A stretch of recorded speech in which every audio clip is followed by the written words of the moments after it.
हिंदू विधि, Hindu law, हम इसकी चर्चा करते हैं। हिंदू कौन है, हिंदू परिभाषा क्या है, हिंदू किसे कहते हैं। तो हिंदू शब्द का प्रचलन सर्वप्रथम ग्रीकों ने किया। ग्रीक लोग जो हैं, ये सिंध जो है, सिंध को इंडस कहते थे, और सिंध नदी की जो घाटी है, घाटी में रहने वाले लोगों को इंडोई कहते थे। यानी सिंध नदी को इंडस कहते थे। ग्रीक लोग सिंध नदी की घाटी को इंडस कहते थे और उसमें रहने वाले लोगों को इंडोई कहते थे। तो एक ग्रीकों में, मतलब ग्रीक लोग ऐसा कहते थे, तो धीरे धीरे तो उस जो सिंध घाटी है, इससे परे लोगों को भी, जिसको अगल बगल के क्षेत्र थे, उन लोगों को भी जो है इंडस कहा जाने लगा, क्योंकि आर्य लोग ही आए थे हिमालय के श्रृंखलाओं से, उत्तरी क्षेत्रों से, पश्चिम उत्तरी क्षेत्रों से। ये आर्य लोग जो है यहाँ सिंध नदी की घाटी में प्रवेश किए। गंगा घाटी, गंगा के मैदान तक ये फैल गए। तो ये आर्य जो हैं, इनको लोग जो है, ग्रीक लोग इंडस कहते थे घाटी को, और इनमें रहने वाले लोगों को इंडोई कहते थे। तो ये धीरे धीरे जो है, इसके घाटी के अगल बगल क्षेत्र थे, दूर तक क्षेत्र थे, उनको भी इंडोई कहा जाने लगा। जब इससे मुसलमानों का आक्रमण हुआ, मुसलमान जब आए यहाँ पदार्पण किए, तो वो लोग भी जो जितने यहाँ रहने वाले थे सबको इंडोई कहते थे। और वो इसमें जो है, वो इंडोई शब्द मतलब इंडस हिंदू शब्द था। जैसे सिंधुस्थान को मतलब सिंधु कहते थे, सिंधु से हिंदू हो गया। तो सिंधु क्षेत्र में रहने वाले स्थान को सिंधुस्थान कहते थे, और फिर सिंधुस्थान धीरे धीरे हिंदुस्तान हो गया। हिंदुस्तान नहीं, हिंदुस्तान, यानी मतलब जो इस घाटी में रहने वाले हैं, हिंदुस्तान, इस क्षेत्र में रहने वाले हिंदुस्तानी, तो हिंदू कहने जाने लगे। तो मुसलमानों का जब आक्रमण हुआ, मुसलमान जब आगमन किए, तो वो लोग भी इस क्षेत्र में रहने वाले लोगों को हिंदू कहने लगे। और इस क्षेत्र में जितने लोग हैं सब हिंदू कहने लगे। तो वहाँ एक, जब मुसलमान आए तो प्रादेशिकता और राष्ट्रीयता के आधार पर इनका विभाजन कर दिया गया, क्योंकि जो मुसलमान आए थे वो तो मुसलमान थे, वो तो हिंदू थे नहीं, लेकिन इन लोगों को हिंदू कहने लगे, जो लोग यहाँ के लोग थे। तो वहाँ जो है, पहले जब मुसलमान नहीं, उनका आगमन नहीं आया हुआ था, तब तक जो है उस क्षेत्र में जितने लोग हैं, चाहे जो धर्म, जो कर्म करते हों, जो धर्म करते हों, जिस धर्म मानने, जिस कर्म मानने वाले हों, सबको जो है हिंदुस्तान कहा जाता है। इंडोई, हिंदू। लेकिन जब मुसलमान आए तो वो उनका अलग धर्म था, तो इनको बांट दिए। तो इनकी एक सांप्रदायिक यानी प्रादेशिक क्षेत्र में ही इनको रख दिया गया। तो पहले हिंदुस्तान का मतलब राष्ट्रीयता का द्योतक था, उस राष्ट्र का द्योतक था, उस क्षेत्र का द्योतक था, उस प्रादेशिकता का द्योतक था। लेकिन अब जो है एक धर्म, विशिष्ट धर्म तक होगा, इसकी सीमा हो गई कि ये हिंदू है, ये मुसलमान। अच्छा, ये चलता रहा। जब अंग्रेज आए तो अंग्रेज भी इनको हिंदू कहने लगे, वो भी वही चलता रहा। मुसलमान हो गए, वो हिंदू हो गए। यद्यपि हिंदू की परिभाषा देना बड़ा कठिन है, बहुत से विद्वानों ने इस पे बहुत ही मनन किया है, बड़ा गहन अध्ययन किया है, फिर भी इस निष्कर्ष पे नहीं पहुंचते हिंदू की परिभाषा क्या होती, नहीं पहुंच पा रहे हैं इस पे। तो 1955 तक, क्योंकि 1955 में इस संहिताकरण हुआ हिंदू विध का संहिताकरण हुआ 1955 में। इसके पूर्व तक जो है हिंदू ऐसे चलता था कि मतलब कोई उसका वो नहीं था कौन हिंदू है कौन नहीं हिंदू है, हिंदू किसको कहेंगे किसको नहीं कहेंगे। तो जिस स्थान में जो रहता था उस आदमी उस व्यक्ति जो लोग उस स्थान पर रहते थे सिंधु नदी के आसपास, अब जो है गंगा मैदान पूरे भारत देश में, तो उनको जो है हिंदू कहा जाने लगा। जब तक मुसलमानों का आक्रमण नहीं था, मुसलमान नहीं आए थे। मुसलमानों का आने के बाद तब हिंदू फिर अलग हो गए और सब ये सब अलग हो गए। अब हिंदू जो है, हिंदू है कौन, तो इसको जो है विद्वानों ने बहुत ही मेहनत किया है, तो फिर एक निकाला है कि वह व्यक्ति जो वो धर्मता हिंदू, जैन, बौद्ध या सिख है, एवं वे व्यक्ति वो हिंदू हैं जिनके माता पिता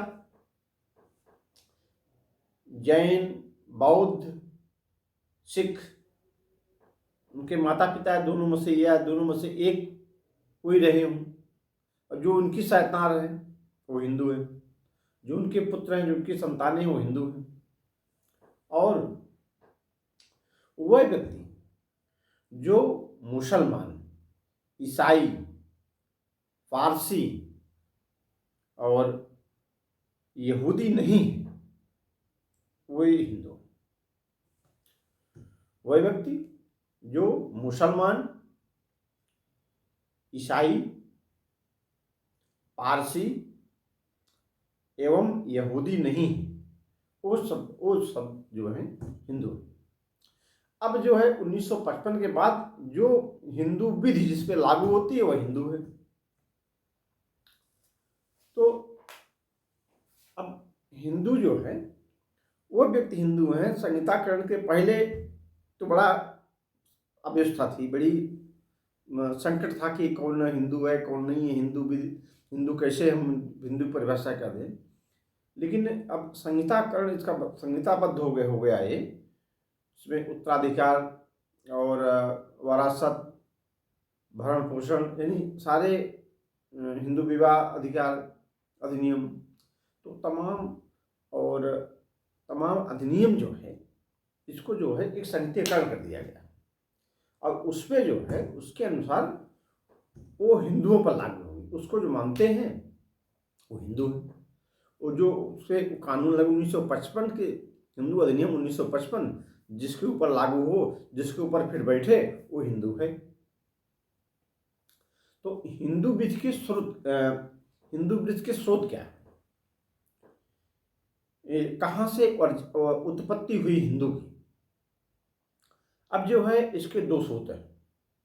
नंबर 1, हिंदू विधि के दो स्रोत हैं। नंबर 1 प्राचीन या मूल स्रोत, नंबर 2 आधुनिक या द्वितीय स्रोत। अब नंबर 1 प्राचीन स्रोत में नंबर 1 श्रुति, नंबर 2 स्मृति, नेक्स्ट टीका एवं निबंध, नेक्स्ट रूढ़ियां। अब आधुनिक स्रोत में साम्य, न्याय और सुवात्मा, नेक्स्ट पूर्व, निर्णय, नेक्स्ट विधान। ये जो है 3 स्रोत आधुनिक विधि के हैं, और बाकी 4 जो है प्राचीन या मूल स्रोत हैं। तो श्रुति जो है, हम श्रुति किसको कहते हैं? श्रुति मतलब जो सुनी गई, इसका तात्पर्य जो सुनी गई वो श्रुति। हिंदू विधि जो है दैवी विधान कहलाती है। यह वेद से श्रुति की उत्पत्ति हुई है। पहले हमारे ऋषि मुनि, ऐसा माना जाता है कि हमारे ऋषि मुनि का सीधा संपर्क जो है, सीधा संबंध जो है ईश्वर से था। वेद जो है ईश्वर ने बनाया है और उससे जो है उनके ऋषि वेद से, वेद में जो सुनी गई बातें हैं, तो वेद से जो है ये श्रुति की उत्पन्न हुई। अब ऋषि मुनियों का सीधा संपर्क जो है ईश्वर से होता था, दैवी शक्ति से होता था। और जो कहते थे, यानी वेद तो ईश्वर ने बनाया है, उनका कहना वेद ईश्वर ने बनाया है, और जो ऋषि मुनि कहते थे उनसे जो सुनते थे वो स्मृति के रूप में थी, वो श्रुति के रूप में जो सुनी गई, यानी कानून से सुनी गई वो श्रुति हो गई।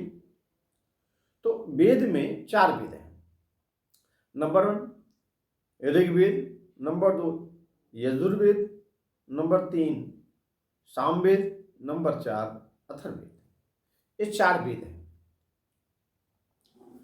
तो इन वेदों से ये धर्म की उत्पत्ति हुई। अब श्रुति जो है, जो सुनी हुई बातें हैं वो श्रुति है, जो कानून अपने कानून द्वारा सुनती है। और स्मृति है नेक्स्ट। हिंदू विधि के स्रोत में श्रुति के बाद स्मृति भी है। स्मृति का मतलब जो स्मृति मतलब याद रहना, यानी जो ईश्वर द्वारा जो बात कही गई है और ऋषि मुनियों द्वारा जो बात कही गई है, वो बाद के ऋषि मुनियों में वो जो उनको याद थी जितना, उन्होंने लिख दिया स्मृति में कि हमको इतना याद है, स्मृति में लिख दिया, तो स्मृति हो गई। तो हम देखते हैं हिंदू विधि जो है वेद और स्मृति और श्रुति से गवर्न होती है। वो हम जब जो बातें आज कर रहे हैं ये सब उसमें लिखी है, वेद में, श्रुति में और स्मृति में, और ये सब बातें लिखी गई। नेक्स्ट आता है टीका और निबंध। ऋषि मुनियों ने वेद का गहन अध्ययन किया, पुराणों का अध्ययन किया, शास्त्रों का अध्ययन किया, इसके बाद टीका लिखा। संक्षिप्त मतलब टीका मतलब किसी बहुत सारी बातों का संक्षिप्त में एक कर दिया जाना, संक्षिप्त में उसको समरी कर दिया जाना, संक्षिप्त में लिख दिया जाना, उसको टीका कहते हैं। और किसी बात पर, किसी बिंदु पर डिटेल चर्चा करना निबंध कहलाता है। तो निबंध में लगभग सारी बातें इसमें आ जाती हैं। तो हमारे ऋषि मुनियों ने टीका लिखा और किसी पॉइंट पे जब वो जरूरत पड़ी, जहाँ विधि का अभाव था, जहाँ कैसे समाज को कंट्रोल किया, नियंत्रण किया जाए, तो वहाँ उन्होंने निबंध दिया, एक रास्ता दिखाया। और नेक्स्ट जो है रूढ़ियाँ, रीति रिवाज अथवा परंपराएं अथवा रूढ़ियाँ, जैसे जो हमारे ऋषि मुनि करते चले आए, जो हमारे पूर्वज करते चले आए, तो वैसे हम कर रहे हैं, तो इसका जो है एक रूढ़ी बन गई है। तो यही जो है रूढ़ी जो है, यही परंपरा है, यही रीति रिवाज जो है वो कानून का रूप ले लेता है। तो कानून जब देखता है, संसद देखती है, सरकार देखती है, विधायिका देखती है कि यह इस क्षेत्र में ऐसी जो है परंपरा है, ऐसा कार्य हो रहा है, इसी रूढ़ियाँ हैं। रूढ़ियाँ मतलब जो परंपरागत रूप में चली आ रही है आज तक, तो उससे जो है उसी तरह उन्होंने उसको कानून का रूप दे दिया, उसको विधि का रूप दे दिया। तो हिंदू विधि के स्वरूप तो बहुत हैं। अब हम इसकी चर्चा बाकी कल करेंगे। अब आज का सेशन इतना ही।